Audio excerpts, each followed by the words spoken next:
శ్రీ గురుభ్యో నమః. శ్రీమాత్రే నమః. శ్రీ మహాగణాధిపతయే నమః. నేను Mangipudi Venkata Subbarao, PG diploma in జ్యోతిర్వాస్తు. ఈ శీర్షికలో పంచారామాల గురించి వివరించడం జరిగింది. సుబ్రహ్మణ్యేశ్వర స్వామి తారకాసురుని సంహరించినప్పుడు ఆ రాక్షసుని గొంతులోని శివలింగం 5 ముక్కలై 5 ప్రదేశాలలో పడినవి. ఆ క్షేత్రములనే పంచారామ క్షేత్రాలు అని పిలుస్తారు. అవి ద్రాక్షారామం, కుమారరామం, క్షీరారామం, భీమారామం మరియు అమరారామంగా ఉన్నాయి. ఈ పంచారామ క్షేత్రాలలో మొదటిది అమరారామం.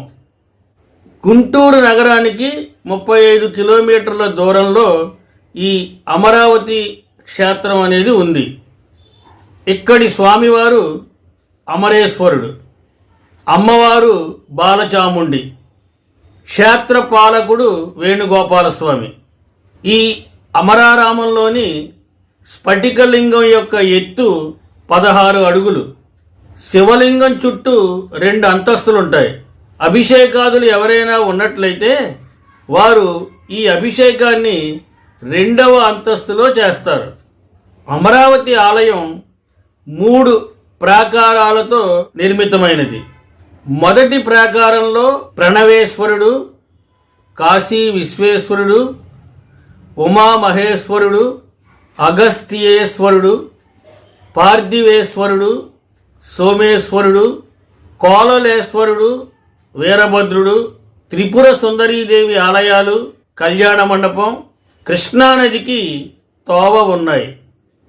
2వ ప్రాకారంలో విఘ్నేశ్వరుడు, కాలభైరవుడు, కుమారస్వామి ఆలయాలు, నవగ్రహ మంటపం, యజ్ఞశాలలు ఉన్నాయి. 3వ ప్రాకారంలో శ్రీశైల మల్లేశ్వరుడు, కాశీ విశ్వేశ్వరుడు, సూర్యుడి ఆలయాలు ఉన్నాయి. తూర్పుగోదావరి జిల్లాలో కాకినాడకు 30 కిలోమీటర్ల దూరంలో ద్రాక్షారామ క్షేత్రం ఉంది. ఇక్కడి స్వామివారు భీమేశ్వరుడు, అమ్మవారు మాణిక్యాంబ, క్షేత్రపాలకులు లక్ష్మీనారాయణులు. ఇక్కడ శివాలయంతో పాటు విష్ణాలయం, శక్తిపీఠం ఉన్న దివ్య క్షేత్రం ద్రాక్షారామం. దక్ష ప్రజాపతి ఇచ్చట యజ్ఞం చేశాడని ప్రసిద్ధి. తారకుని సంహరణాంతరం శివలింగంలో శివలింగ భాగం ఇక్కడ పడి ఉంది అని తెలుసుకున్న సప్తర్షులు సప్త గోదావరి తీర్థంలో సుప్రభాత సమయంలో భీమేశ్వరునికి అభిషేకం చేయాలనుకున్నారు. మార్గ మధ్యంలో తుల్య ఋషి యజ్ఞం చేస్తున్నాడు. ఋషులను గోదావరులను వారించాడు. వీరి మధ్య వాదోపవాదాల మధ్య తెల్లవారిపోయింది. సూర్య భగవానుడు శివలింగానికి ప్రథమ సుప్రభాత అభిషేకాన్ని చేశాడు. నిరాశ చెందిన ఋషులను వేదవ్యాసుడు ఓదార్చి తాను సప్త గోదావరులను పుష్కరిణితో చేర్చానని, అది సప్త గోదావరిగా పిలువబడుతుందని, ఈ తీర్థంలోనే స్వామివారికి నిత్యాభిషేకం జరుగుతుందని చెప్పాడు. 4 ప్రవేశ ద్వారాలతో ఆలయం యొక్క బాహ్య ప్రాకారం ఎత్తైన రాజగోపురాలతో నిర్మితమైంది. బాహ్య ప్రాకారంలో కాలభైరవాలయం, త్రికూటాలయం ఉన్నాయి. ధ్వజస్తంభం ముందు రావి మరియు వేప వృక్షాలు ఉన్నాయి. ఆ చెట్ల నీడలో శివలింగం మరియు విష్ణువు యొక్క విగ్రహం ఉన్నాయి. ఈ రెండింటిని శంకరనారాయణ స్వాములని పిలుస్తారు. భీమేశ్వర శివలింగం 2.5 మీటర్ల ఎత్తులో నలుపు తెలుపు రంగులతో ఉంటుంది. సోమారామం పశ్చిమ గోదావరి జిల్లాలోని భీమవరం సమీపంలోని గునుపూడిలో ఈ క్షేత్రం ఉంది.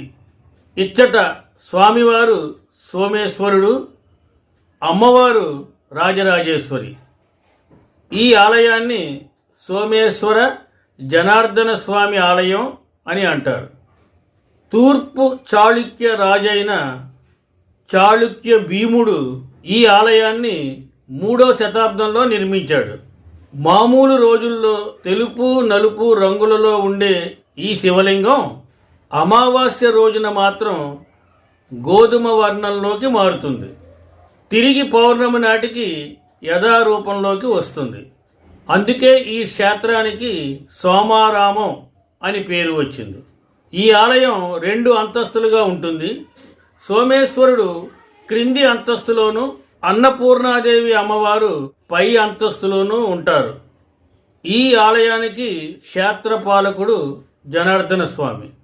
కుమార భీమారామం తూర్పుగోదావరి జిల్లాలోని సామర్లకోట సమీపంలో ఈ క్షేత్రం ఉంది.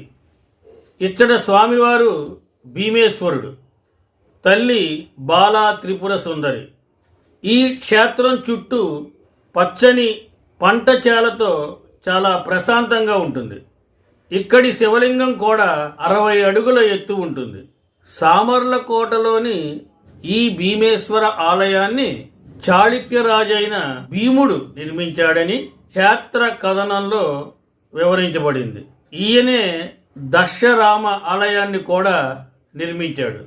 అందుకే ఈ 2 ఆలయాలు ఒకే రీతిలో ఉండడమే కాకుండా ఈ రెండింటి యొక్క నిర్మాణానికి ఉపయోగించిన రాయి ఒకటే రకంగా మరియు నిర్మాణ శైలి కూడా ఒకే విధంగా ఉంటుంది.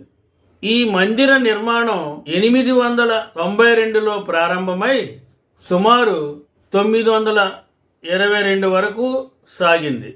చివరిగా క్షీరారామం పశ్చిమ గోదావరి జిల్లా పాలకొల్లు పట్టణంలో ఈ క్షీరారామం క్షేత్రం ఉంది. ఇక్కడి స్వామివారు రామలింగేశ్వర స్వామి, అమ్మవారు పార్వతి. ఈ క్షేత్రంలో లింగాన్ని త్రేతాయుగంలో శ్రీరామచంద్రమూర్తి ప్రతిష్ఠించాడని ప్రతీతి.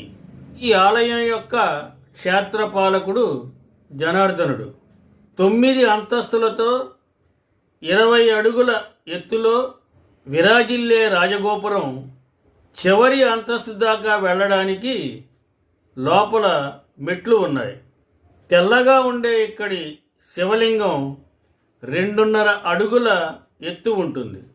అందుకే ఈ ప్రాంతానికి పాలకొలను అని పేరు వచ్చింది. ఏటా ఉత్తరాయణ దక్షిణాయన ప్రారంభంలో సూర్యోదయ సమయంలో కిరణాలు పెద్ద గోపురం నుండి శివలింగంపై పడతాయి. ఈ ప్రాంతం వారు ఈ ఆలయంలో గనక వివాహం చేసుకుంటే వారి యొక్క దాంపత్య జీవితం సుఖంగా సాగుతుందని విశ్వాసం. స్వస్తి, శుభమస్తు.